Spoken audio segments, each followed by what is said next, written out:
Hello and welcome to another office hour. As ever, we've been chatting. I've been able to share some exciting news that I won't tell you in this recording because it shall not ever be recorded.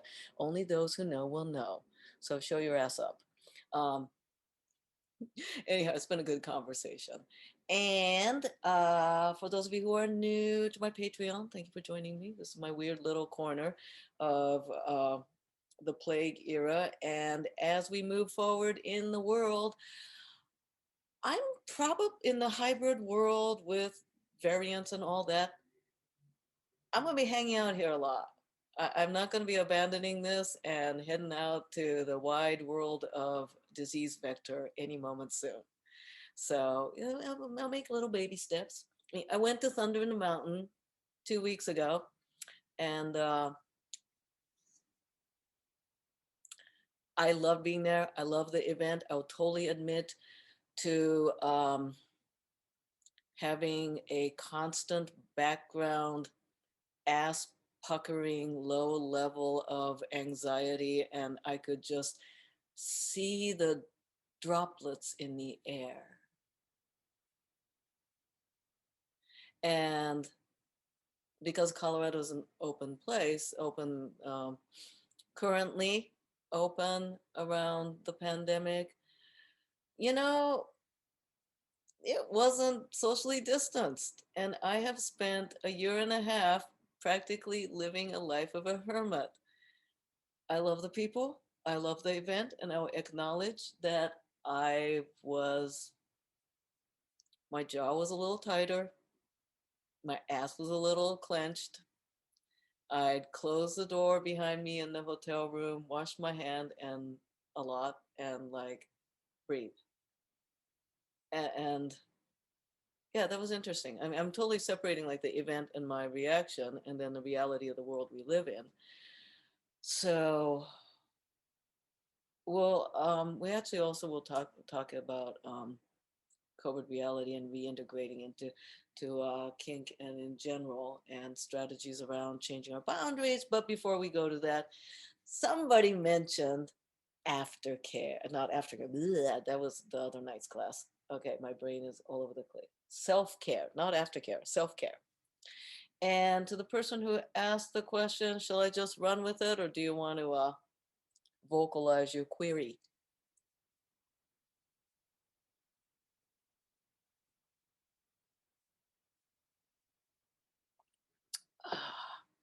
Okay, I will run wild and free with that. Self-care. All right. So self-care is a thing, especially lately, and become very popular as an online discussion. I will be blunt with this, centered around the privileged, centered around those with comfort, oftentimes associated with people who can buy expensive yoga clothing. I mean, God, and the the wellness industry complex, yes. And okay, so it looks something like this. Let me see if I can run through the ad. All right, visualize the ad. They'll be highly successful, um, mostly cis women. And if the ad agency has done this well, in diversity of shades, of all manners of colors, in that perfectly cast, diverse signaling, where they are lighting candles and they have a beatific look and they are meditating. And perhaps there is a beach behind them. Uh, yeah, what else did I miss? There is not a zit in sight. You don't see background of dirty dishes. You don't hear the kids screaming. You don't hear the construction on the outside. You don't, right? Yeah. All right. That's the image. And then we, the consumers, are told it's self-care, it's good for you. And, light a candle, preferably this expensive glass jar, stinky shit candle. and have a glass of wine and listen to music and engage in yoga and meditation. What else am I missing? Self-care. Take a bath. There's a bath. There's a big bubble bath. Of course, a big bubble bath is in a large bathroom that is clean, in a deep tub that is well lit, that was probably cleaned by others. There's no laundry, and there's no like multiple half-used bottles of shampoo and products and like kids' toys and like laundry hanging. There's none of that. Okay. Um, all right. Um, so that's what it's been looking like lately. And it's been hard for me to swallow. I think it has been for many of you as well. Somebody wrote, Audre Lorde, quote, caring for myself is not self-indulgence. It is self-preservation, and that is an act of political warfare. I absolutely agree. And yet, the wellness industry has taken that and perverted it. And I don't mean it in a fun pervert kind of way. Fun pervert, yay. And if, sticking large things into your various orifice is your self-care, go to town. Excellent. However, there seems to be a formula of what passes for self-care. But um, what if it's different for us? What if we seek greater stimulation instead of lesser stimulation? What if we seek systemic, emotional, intellectual arousal and high stimulation as a way of caring for ourselves instead of bringing the signals down? Okay.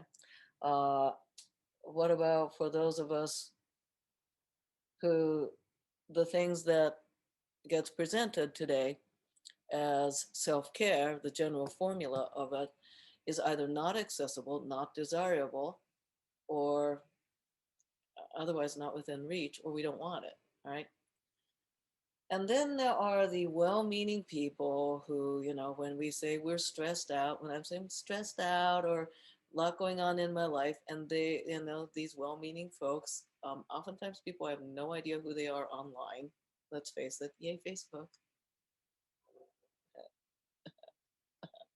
Will say, well, you just need to relax and you just need to take a bath, like meditate. First of all, when complete fucking strangers tell me just do this for my life's problem, excuse me, okay? Unless you have me on your speed dial and you're the kind of person I can talk to at 2 a.m., no. And just reduces reduces our complexity. It's not just. Just stop saying just. Um, yeah, I also, the part that kind of makes me itchy around the, as I love the term, the wellness industrial complex,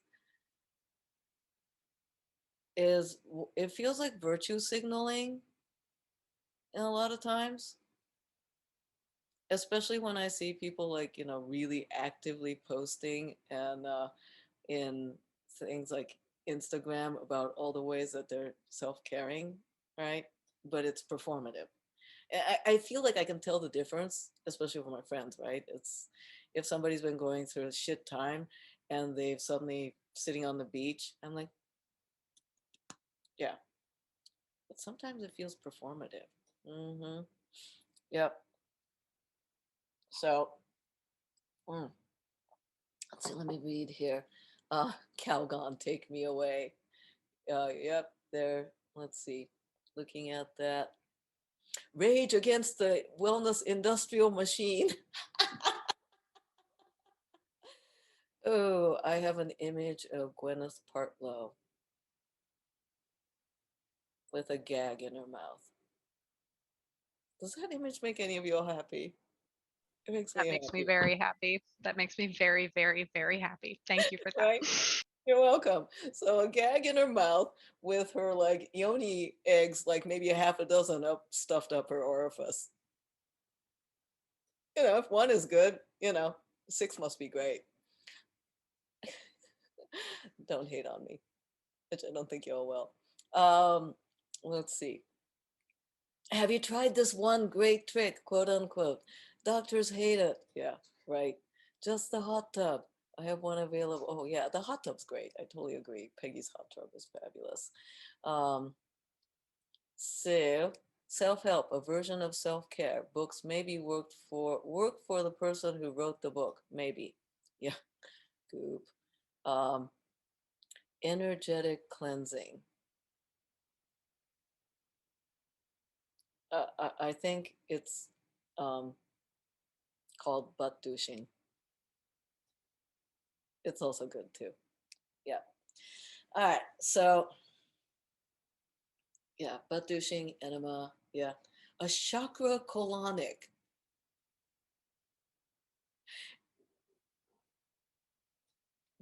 Why don't you just say you like playing with your butt? Because there's something really honest about God, I'm an asshole. I really am an asshole. God. Um, and since we're talking about buttholes and anal things, apparently I'm an asshole. I have a lot of friends who are woo. Most of them are genuinely genuinely exploring spirituality, and those folks can take a joke when I give them friendly crap about being woo. The ones that tend to get really offended when I talk about woo, yeah. um, and and I make fun of the woo, but I also get tired of the performative social virtue signaling about I am more spiritual than thou business. But about self care, all right. Um, I I think my mental slip earlier, my lovely Freudian slip earlier around aftercare and self care, is because I see it as um,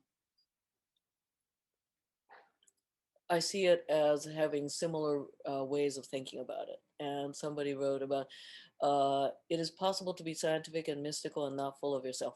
Absolutely. Absolutely. Um, I find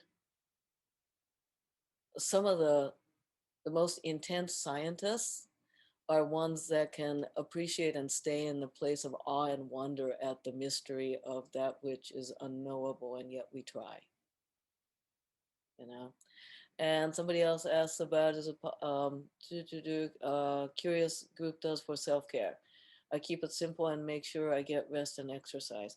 See, it's subjective, right? If we look at this not as a series of limited menu that we choose from, but what is it, um, what do you need in this moment, which may be different than previous moment, in order to recalibrate yourself? And that's going to be wildly variable. So one person says, and let's list what it is that we do, and you're welcome to just voice in. Uh, let's see. Stephen Hawking said, if we discover the grand unified theory, we see into the mind of God. Yeah. Um, if one cannot be full of self, then who are we to be full of? Okay, that's funny. Like either you're a monk or a rabbi, either case. God, annoying people who say annoying and yet right things. One of my therapy mentors used to say, well, if self care is selfish, how much self do you get to have? So what do we all do? What are each of our strategies?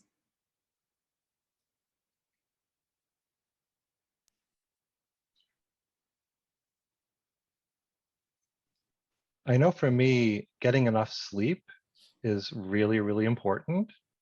Unfortunately, I have two 9-year-olds and their bedroom is next to our bedroom. So at 3 o'clock in the morning, get a knock on the wall and we need to go to the bathroom or whatnot. So when people say, oh, you just need to get more sleep, I have a fuck you moment of, I try, but what can you do with that? Yeah. Yep. And I see somebody, I mean, ironically, long bath, hot tubs, and wine. Okay, so see, there are times when I love that too, but when it's not my bathtub, I like it when it's hotel bathtub because I don't have to wash it. then I have to clean up. But hotel bathtubs, I love getting hotels with like, or go over to friends' places. There's for those of you who know, the Fort FM campus in San Francisco has a ridiculously fabulous tub. Oh my God. And also because it's not my tub, I don't have to wash it. And we order pizza and wine, and that is so great. Um, let's see, somebody wrote, how does one resist the temptation to be like, but the thing I want to do is wallow in the problem until I feel like I understand it, could fix it. Impossible, yet I cannot stop. All right, that's what it is. Go to town. And here's what I think, right? Because I have moments like that. Is it wallowing or is it diving in and deconstructing it? If that is the thing, that because I've got a part of me like that too, which is how half my classes came into existence. Um, do that, but do that and remove the things that take away from that, right?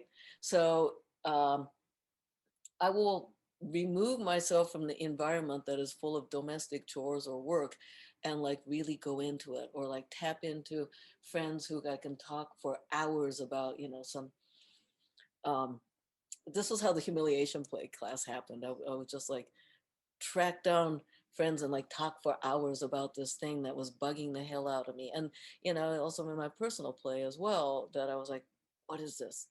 Yeah, if tackling it and diving into it be the thing that bring you recalibration and equilibrium, then remove the things that take away from that. I don't know, that's an idea. I'm going to read what somebody wrote. To the person who said about diving into the problem until I feel like I understand it. I totally relate, and I don't know if that gave a perspective of, yeah, go full bore. I want to say I relate too, and I think remove the things, even if those things are like therapists or friends who like you don't feel like can handle it at the time. Like you might still love them and talk to them about other things, but you can have like more space in your own time to like really dive into it. And I've been doing that in the past months, and it's so really good to finally embrace myself in that way and the things I want to dive into. Yeah. Um, One thing I find that helps is having a bounding condition. So I'm going to wallow and complain for 20 minutes and then I'm going to be done. It's not this endless thing. I also want to point out, Midori, I think there's a hand up. So I don't know if there's a comment or a question okay. or if it was just an acknowledgement. Hand up, go for it. Going off with what people are like kind of saying right now. Oh, 1 second. Is my mic really quiet? Mm-hmm. How about now? Is this better? Better. Okay. I don't know what's going on with Zoom, but in the vein of what people were saying before, I've found that I do this a lot of like this kind of wallowing and chewing on something a lot mentally. And it's a way to process stuff, definitely. Because sometimes after chewing on something for 2 weeks at a time, I'll be like, oh, why was this even a problem, right? Because you just kind of need enough time to process it until you kind of have this like switch flipped and then you're like, well, it's obvious. Sometimes, not always. But I do find that the way, and I hate to use the word productive, but I can't think of another word to use because productive has all sorts of connotations with it. But I do find that doing this sort of like self-examination, deep dive, that sort of thing, it has to happen externally. If I'm just sitting on the couch thinking about it while I'm doing, or like, while I'm doing something else, watching a TV show, if I'm thinking about while I'm doing dishes or something else as I'm going about my life, that's not like a helpful way to process it. If I'm focusing on it while like journaling or talking about it to someone else, or like it can be, internal in that I'm journaling about it, but it's external that like it's getting out of my head and onto paper, because like I find that it's really hard to pin down my thoughts and make progress, so to speak, if I don't get it out of my head. Because if it's just bouncing out of my head, I can kind of go through the same loops over and over and over again. So having that like something to bounce it off of, even if it's yourself, past self versus future self via journaling, or typing up a big Word document and reading it later or something like that. But like just getting it out of your own head, I find is really helpful, because sometimes like I'll get really worked up about something and then write it down and then be like, at the end of 20 minutes of writing it down, be like, wait, that's not that bad. Why was I so worried? So I find that, like, yes, do a big think about it for mental health, as you put in the chat earlier, but like also the way that you do a big think about it does make a difference. Absolutely agreed. The putting it out into writing, I do voice memos. voice memos. Yeah. I've got a friend who's very insightful and philosophical, and I'll like call him up and talk. And the best conversations with him have been when we are hiking, not sitting face to face, but walking. For me, I also find doing repetitive physical things while having the big think helps too. So it can be weeding, it could be walking. It's got to be something that's repetitive, physical, and does not require it. Uh, it's not the primary task. It's weeding is perfect for that. And then afterwards, I feel even if I feel terribly accomplished as I look back and I'm like, oh, I did all that weeding. So there's that. Let's see. Let me read here. Um, Somebody writes, rest, important. Exercise, important. Karate biking for this individual. Rest, important. Bigger issue I discovered is I need to talk an issue out with somebody who's familiar with me, and preferably the situation. Think back to the nail on the head. Yeah. Um, and yes, rest. And somebody else working on it until I can be comfortable with it. Sometimes it's wallowing in the pig pit. Yeah, doing real big think. Another writes, I have mood disorder, depression, a chronic condition. It rears its ugly head sometimes. I have an emergency plan I can enact involving cognitive behavioral therapy, other kind of CBT, mindfulness therapy, carve out time for exercise, reach out to my doctor, employer, and few close friends. Yes.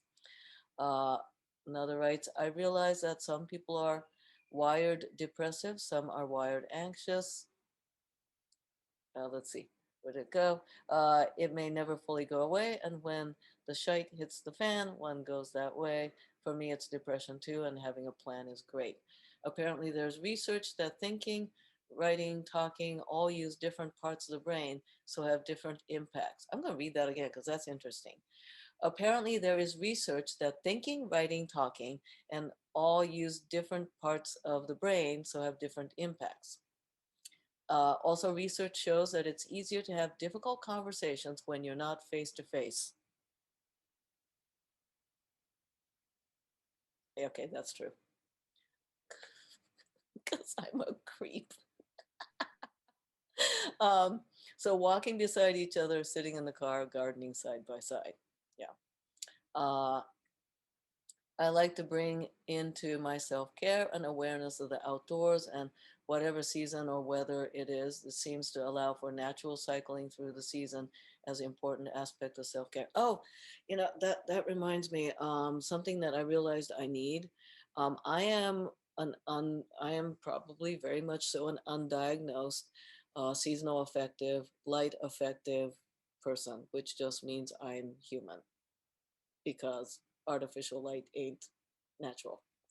Um, but yeah, if I can get full sun in my face, preferably sun, no, not like a energy, not like a sunlight, but I'll take that if that's all there is. That makes such a difference. And if the day starts out dark and foggy, I'm like, oh, life sucks. And if the day starts out sunny, I'm like, I am invincible. Okay, not that bad, but you get the idea. Uh, Good you don't live in my neighborhood. oh my God, I could not live in the western half of San Francisco or Seattle before climate change. I mean, I think I could live in Seattle now that it's essentially turning into LA. I But also want to give props to the person who actually spelled out cognitive behavioral therapy so that there wouldn't be any confusion. Because some people might do the other CBT for self-care. oh, sure. And for those of And you, that person might even do it for self-care, but in a different realm. yeah, for those of you who don't know, we're talking about cock and ball torment or cock and ball torture. I think the idea of combining CBT with CBT is fantastic for somebody out there because it involves the mind and the body and, gets you in the present. Another Breathing, Forte Femme and I have planned a scene like that when we can actually get together. great. And it involves deep breathing to process the pain. Oh, always my slogan. I recently had this moment of confusion reading through introductions at a conference, and I primarily have sex with vulva owners, and I had not run across CBT before. And I saw CBT in someone's kink list. I thought, that's really interesting. I had never thought of cognitive behavioral therapy as a kink before. Maybe I ought to look that up and double check if it has another meaning. It was a great learning moment. Oh, speaking of CBT, in the wobbly bits and poking and prodding them, uh, which could also be cognitive behavioral therapy, I don't know. Cottonball Torment, there's a great book out there called Family Jewels by my friend Hardy Haberman. Oh, yeah, that's a good book. Cognitive ball therapy, cognitive behavioral torture. That is a scene. Oh yeah, I got an interrogation play class coming up in the near future. Yeah, somebody writes repetition of folding laundry, mindless and constructive. Yeah, I mean, unless you follow the Marie Kondo method, in which you end up becoming like obsessing over the perfection of it. Let's see. And también, it's all gloomy and cold today, and I'm bleeding and in a lot of pain. But this combo and people are and cat are good wellness support for me. Yay! All right. Yeah, well, thank you for posting the Family Jewels Guide to Male Genital Play and Torment. Also, this book was written a while back, so the title of Guide to Male Genital Play is of its time. So anyone who has an outie bit, this would apply to. However, it is that they gender. So there we go. Yeah, self care. What works for you? What doesn't? What do you find irritating? Or what do you find supportive? Yeah. Oh, somebody else is also solar powered. That's great. Yep. I'm very solar powered since I chose my new apartment specifically because it has skylights so I can photosynthesize all the time. Just kidding. Um, Yeah. but I one of the things that I do for self-care is because I'm currently solo and still being pretty cautious about COVID, I like to practice skills that are going to be useful when I am not secluded away from the world, so that when I'm missing, interacting with people, I will try and go practice or learn more about a skill that I want to use when I am with people, like as a play partner or something like that. So maybe that's tying shibari or, like learning about a kink, but something like that. Great. I like that. It's thinking future, being in something pleasant. That's nice. I like that. Something I haven't done because I'm also been outdoor cautious. Going to museums for me is very much for me is self-care. But but going to museum with people who go to museums like me. In other words, they're not going to be chatting my ears off. They're not going to be at my hip all the time. They're not going to say, "Oh, I don't understand. That's not art." And if there's, okay, a little fun, snarky comment Peggy made, that's fine. But, for me, a contemporary art museum is essentially a spiritual place of worship for me, for the awe of amazement of the human creativity. So much in the way of, say, being in temple, I want to be able to experience my secular sacred space. So there's a friend of mine, Andrea Zanon, who's like I love going to museums with her because we have very similar style. So we'll go off in separate ways. We'll meet, we'll have deep conversation. We'll separate, go off different ways, meet, and then go eat, which is perfect. Roscoe lovers only. Being alone in public is very specific kind of self-care for me, somebody says. Uh, Somebody else, self-care, testing variety of lubricants for play later. And y'all can read the little comment in the side from Peggy. All right.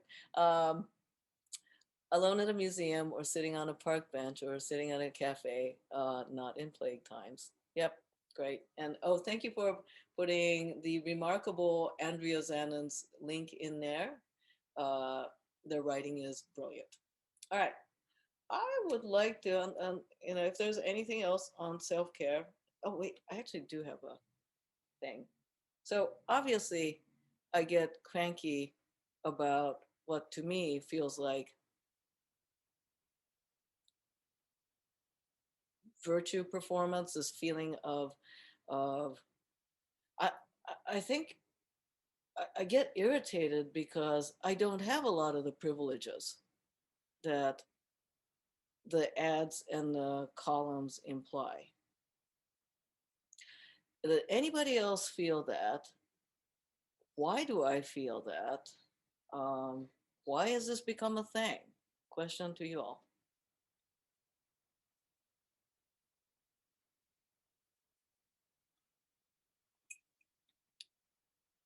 See a hand up. Go for it. Just pop in. Hello.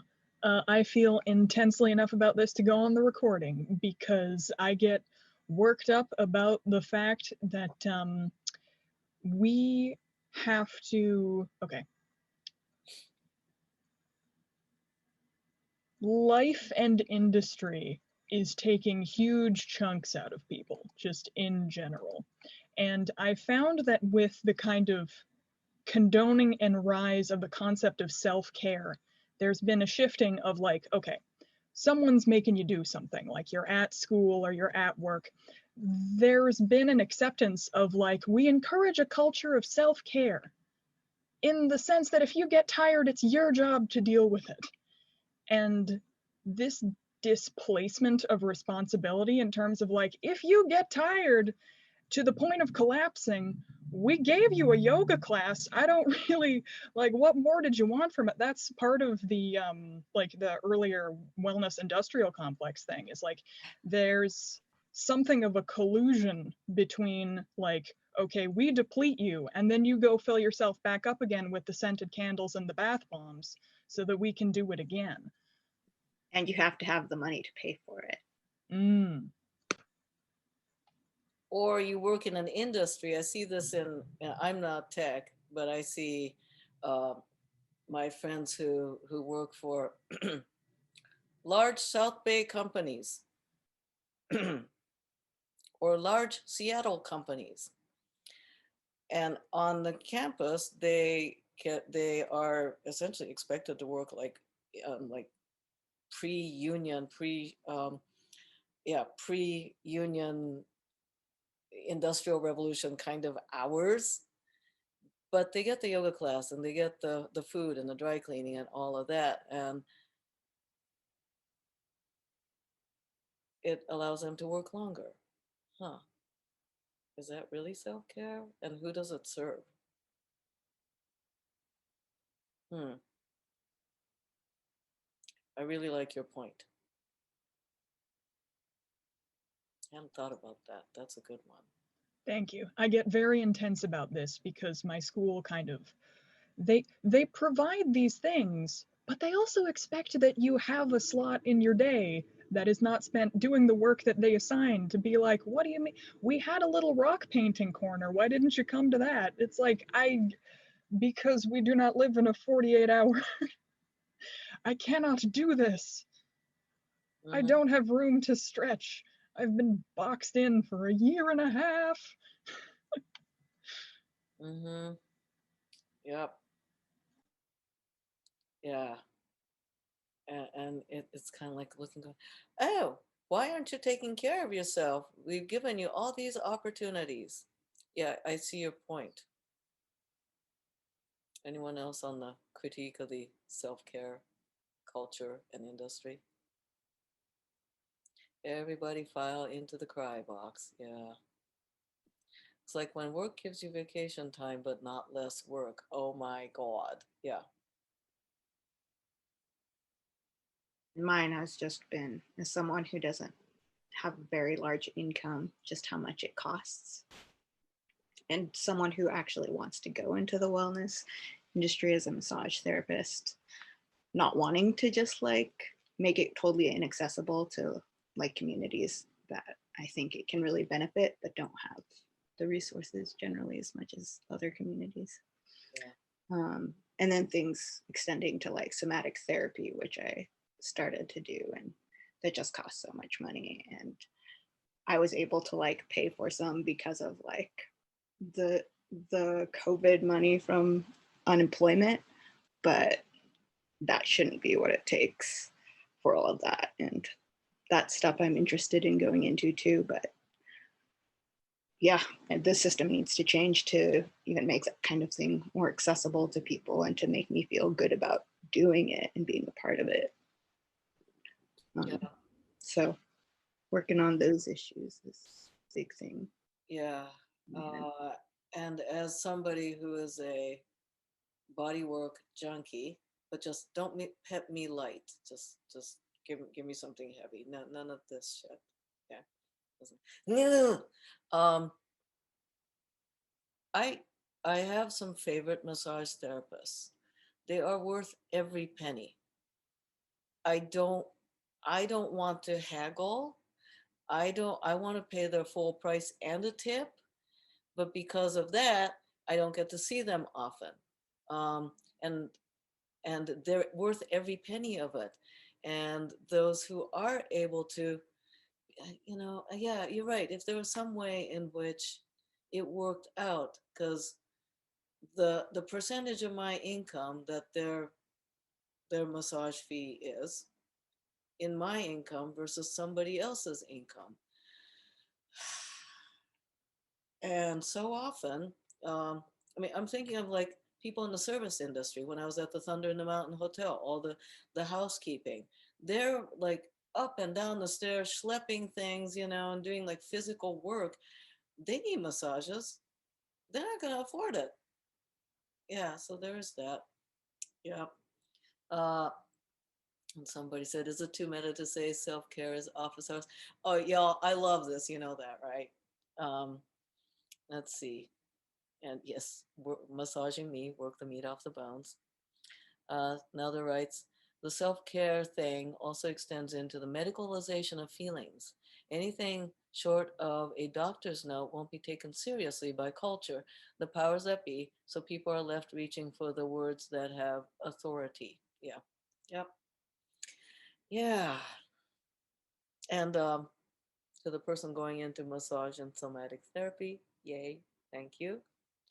Um, in my art collective, there's a woman who is working on uh, dance and healing, dance and um, uh, Pilates for underserved communities.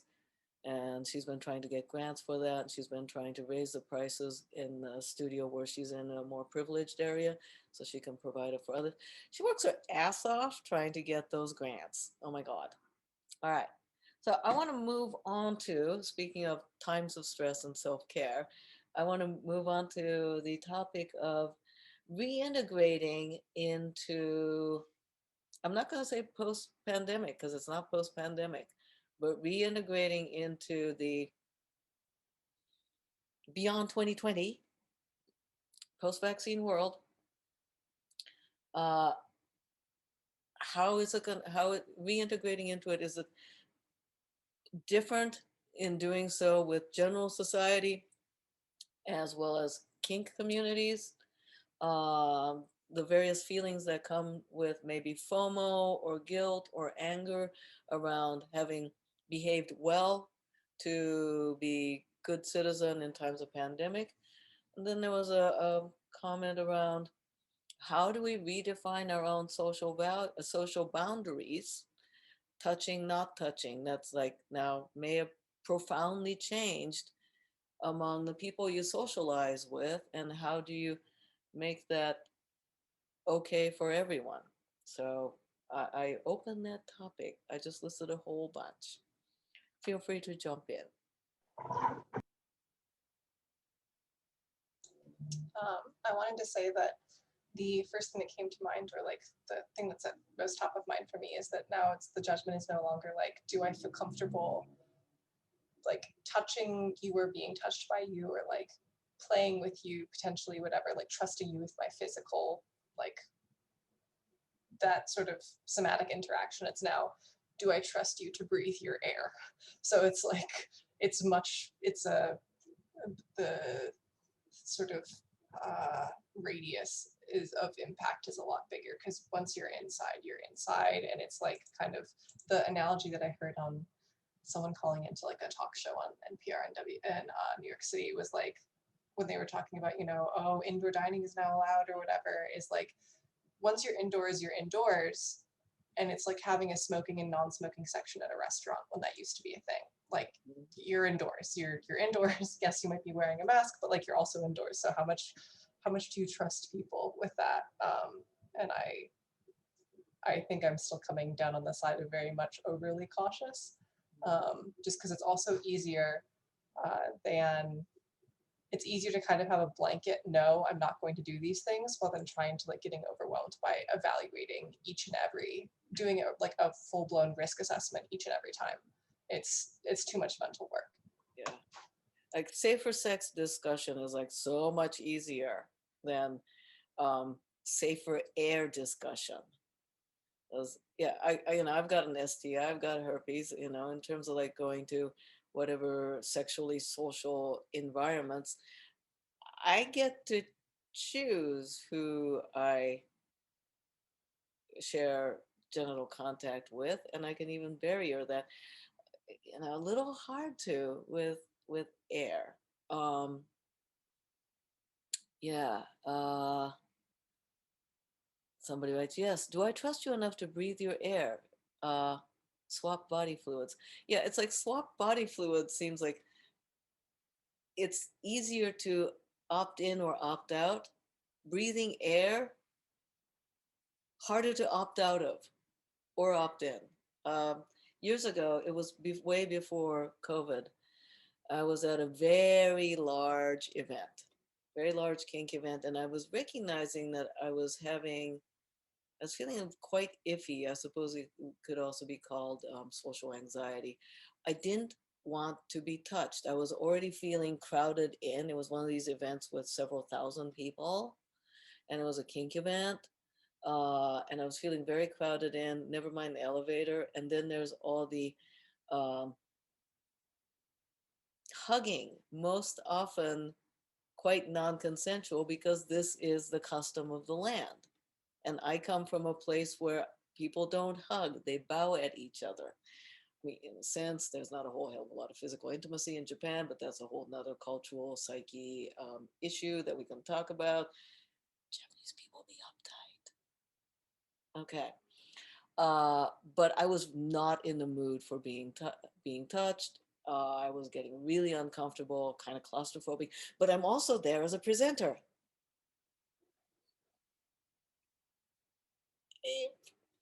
So what I did was I put on, in true Japanese fashion, I put on a mask, which back then people were kind of surprised, and then I put a sticker name tag on that says, "Hi, I have a cold.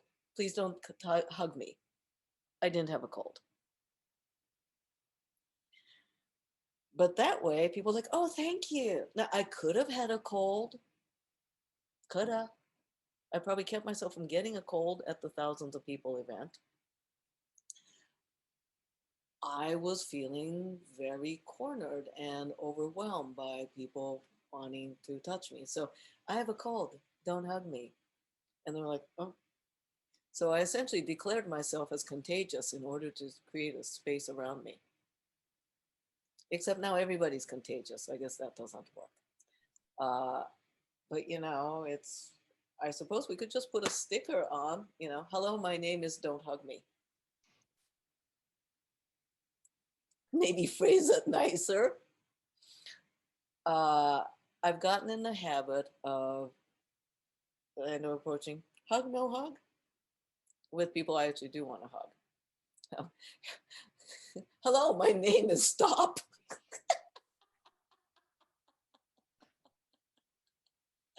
Oh my God. Midori, there's a few considerations too, and we talked about this in the past about assuming people wanted to do kink during lockdown. Just because I did it prior to March 16th, and I know the fucking day, 2020, doesn't mean I want to do it now. So for some people, they hit pause for 18 months and the world is going to be the same for them. For other people, they've gone through real huge transformation. So they may not want to do the thing.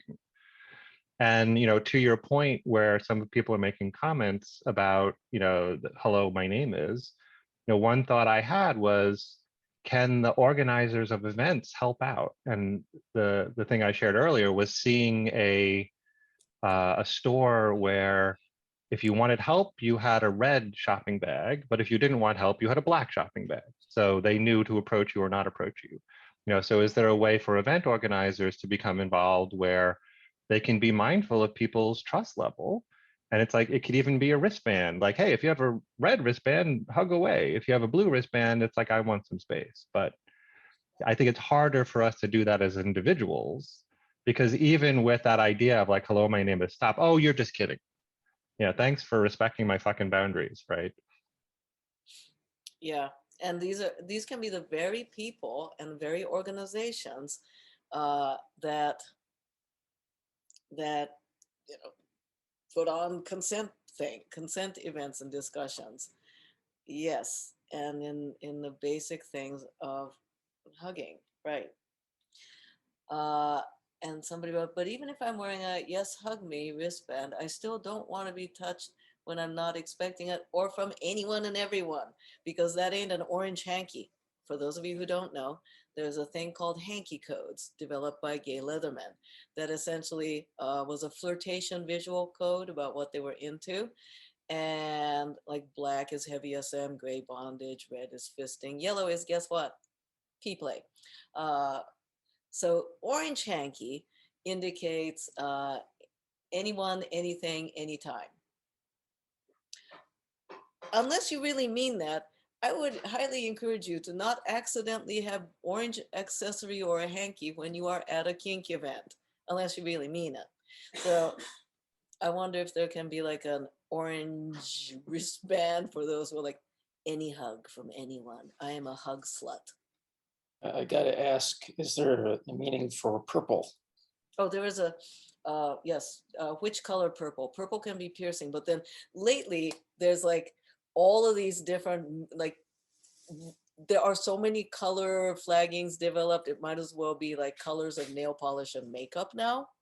Of course, this is all meant for fun and flirtation. So, take none of it seriously. And I've seen some people very dramatically, like see somebody and they take their black hanky on the left, meaning they want to top. They look at somebody and very dramatically put it in their right hanky, right pocket, which is a visual way of saying, oh, darling, for you, I'd bottom, or, other way around. So purple hanky, I think it's piercing if it's like, standard purple. If we can get a link to hanky code, and it's 1,000. Oh my God, you beat me to it. Excellent. Yeah, there's like 1,000 of them. And of course, all it is a conversational icebreaker. But yeah, if you had the, hey, happy to, I always avoided the hanky code of, oh, sorry, green polka dots is actually castration play. Do you want this back? That's funny. Yellow, big bird fetish. No, that's yellow feathers. Yellow feathers like in your teeth. Yeah.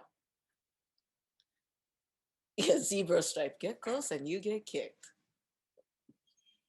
Let's just randomly invent hanky codes because they were randomly invented. I remember talking to, back in the day, uh, Alan Selby and Mr. S fame, and I'm glad that I got to talk to him. And also, name just skips my mouth, Deflator Mouse. Um, anyhow, talking with Selby, and found out about part of at least the way he remembers hanky codes, because this is lore and how people remember. He remembers as when he started leather shop and leather kink selling through essentially his living room. He used the hanky code color assignment based on what was available in the wholesale catalog. That was it. And there were like 5. So yeah. Let's see. Somebody would. I'd end up with kids' socks in my back pocket, always the bottom side, of course. Uh, the flagging parent. Wonderful. Yes, Tony DeBlas, Deflator Mouse. Thank you. You knew exactly what I was thinking. All right.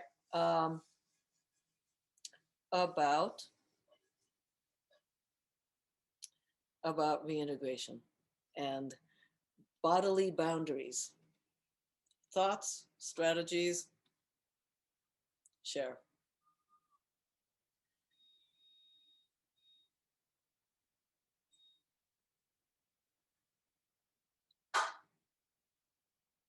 Sorry about the beeping noises, y'all.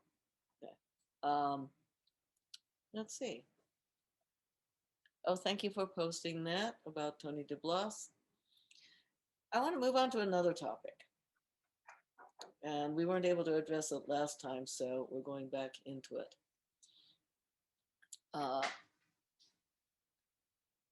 How to be a good ally to trans, non-binary people around pronouns. And this topic came up out of how do we tackle this in work environment, but I think in general, how to be good allies around being who you are and the language and the references that are correct, right, for individuals. How do we do that? I'm opening this to the floor.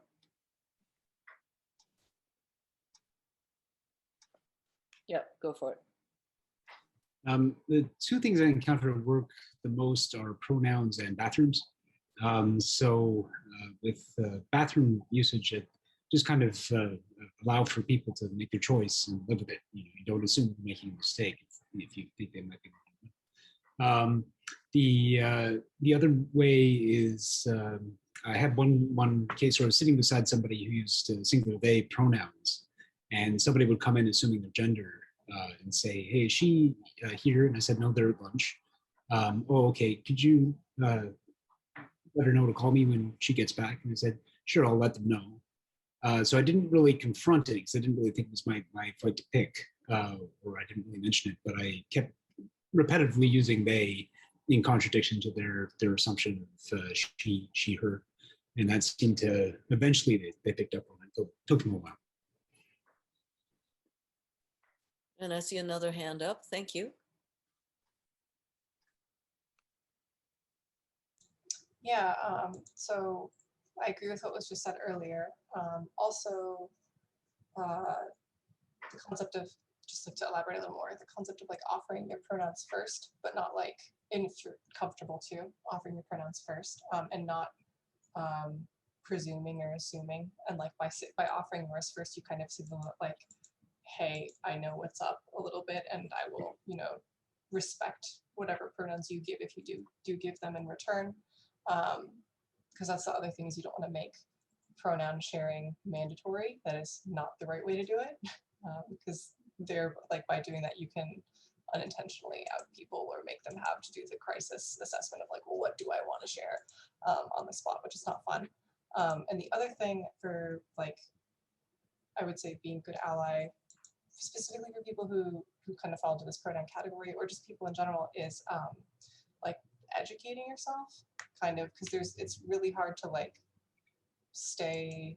There's not really one thing that you can offer and like the single grain of truth that will stay true for going forward. That's always going to be true. So like staying abreast of current issues or current trends or whatever. And so there's a few like Instagram accounts that or like public figures that I follow that you can. I feel like one of the not popular but like well known is Alok, ALOK. They're a like poet and community organizer and like fashion experimenter person, and they do a lot of talking about like dismantling like the compulsory binary and that sort of thing. And so like just kind of being not having to like study it studiously and being like, okay, I'm doing my ally education time, but like kind of being exposing yourself to it passively and making sure that your kind of bubble of media is having some of that come into it, so you're having contact with it more frequently, and that can help it be a like sometimes I've encountered allies who they're so overly enthusiastic that it's off-putting, because you're the first one that they've encountered, and boy, they're going to exercise all of their etiquette skills on you, and you're going to feel so accommodated and well treated and whatever, and it just ends up being really awkward because you're like, I am also just a person. Please just treat me normally. Like, I don't want to be treated exceptionally because of this. Like, I don't want to stand out because of this. So like, if you encounter it more just kind of passively through media consumption or the people you follow on social media, or however, if you encounter it more frequently, hopefully then when you do meet someone in meet space who like, be in this situation in meet space, then you won't like kind of freak out about, oh, I finally get to use this skill or whatever. It's like kind of like, oh, okay, like you're more used to it. So I'll drop some stuff in the chat. Great, thank you. I'm not a parent, but many of you all have influence and are in spheres around small humans. I'm sure there's also ways by which we can raise good allies as well, and I'd love to hear about that. An anecdote, Midori, I have boy-girl twins, and frequently they get not the same exact stuffy, but some similar stuffy. So one of them was given an alligator, and one of them was given an elephant. And of course, the alligator was Allie, and the elephant was Ellie, because that's how you name things when you're a kid. And at one point, they decided to swap. And when they switched, the genders switched, so that Ellie became Elliot. And when there was some confusion around pronouns, I didn't even have to motivate this, but one of them said, "Oh, we can use they pronouns for the stuffies," which I thought was amazing. And then I just wanted to offer a resource that I have found valuable. There's a book by a man called Dennis Barron, Barron, called "What's Your Pronoun?" And what I love about this book is it's just a historical look at pronouns. And this is a white cis dude who, to me, this is the best kind of allyship, because this is something he's been studying for years and years and years. And people say, oh, they, them, that's the kids doing it. It's such a new thing. No, it's actually been around for like at least 400 years. And the connection between pronoun usage and feminism, because a lot of, the thing that he points out that is in legal documents, if you were going to gain something, of course, only meant men. So if you wanted to be a lawyer or if you wanted to be a doctor. However, if it was a crime, he, of course, referred to men and women. So there's this confusion, and it could be in the same document. So that's one of the things that I found kind of fascinating. But I think that's a good resource, because I think if people say, well, can you give me something to read? Boom, easy book to read. Here you go. So Dennis Barron, What's Your Pronoun? Excellent, thank you. And I will, for those of you who are viewing this later, the link stuff will be down below. I read a really lovely short essay by Sinclair Sexsmith around allies using pronouns in their own introduction as creating a normalizing things. And it was a really good essay. shoot, I don't know how long ago it was. It was a while back, and Sinclair also has a Patreon page. Really cool human being, really thoughtful. So maybe I can find that link. But thank you on that. Um, oh, and there was a mention about the bathroom panic, right? I was actually just I read through volume one and the not yet released half of volume two of Tina Horn's Safer Sex dystopic future, near future comic book set in San Francisco, where, well, essentially like the Trump government, and similarly, it's kind of like Handmaid's Tale, but where the revolutionaries are queer sex workers. And there's a scene, I think in the volume two that is yet to be published. I got a preview of it.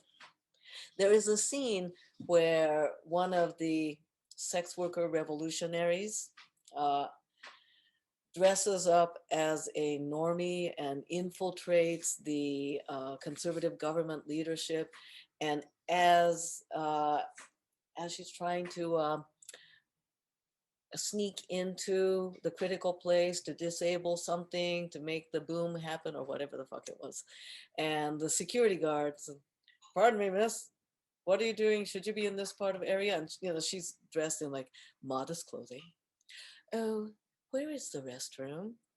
Oh, is there another restroom here? And she's like, and the security was like, the bathroom's over there. I was like, oh, well, I was over there, but there was a man in the bathroom and I was just so terrified.